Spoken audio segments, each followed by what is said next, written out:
Hello，大家好，歡迎收睇心靈療愈1分鐘，我係宇峰。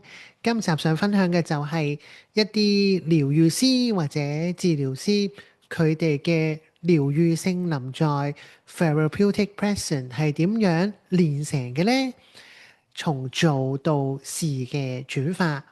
當我哋去講療愈嘅時候，我哋成日都會覺得係咪有啲嘢錯咗唔啱，或者係做得唔好，需要去 fix，需要去做啲某啲嘢嚟帶來改變或者轉化呢？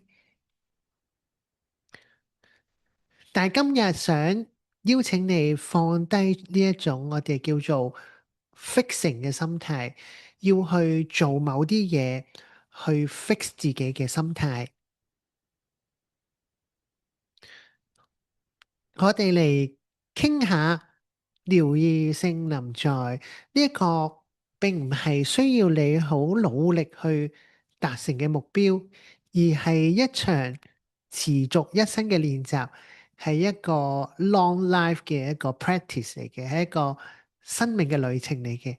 其實佢唔遠，就喺你個身體開始。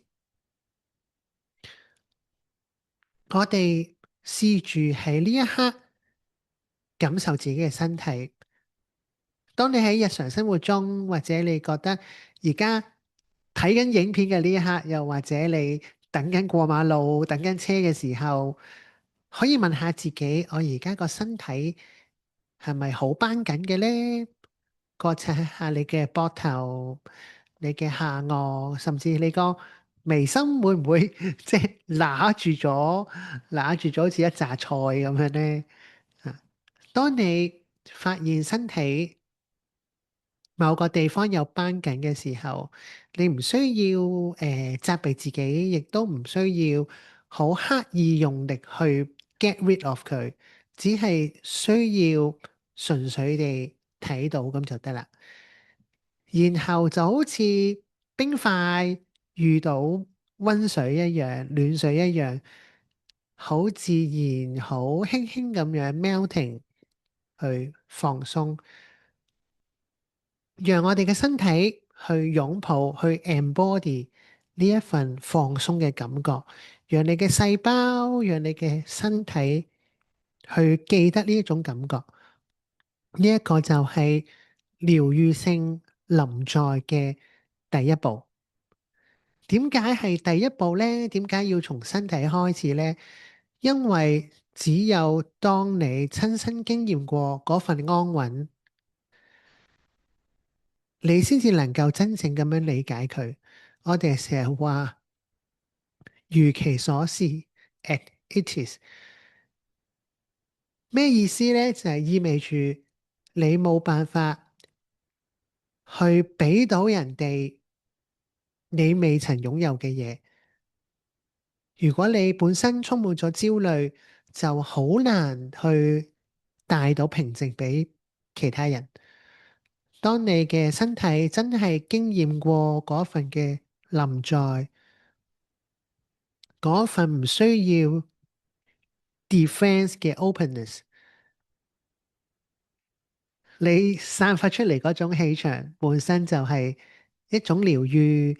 你唔需要講咩偉大嘅道理，你嘅臨在，你嘅存在本身就係一個好好嘅答案。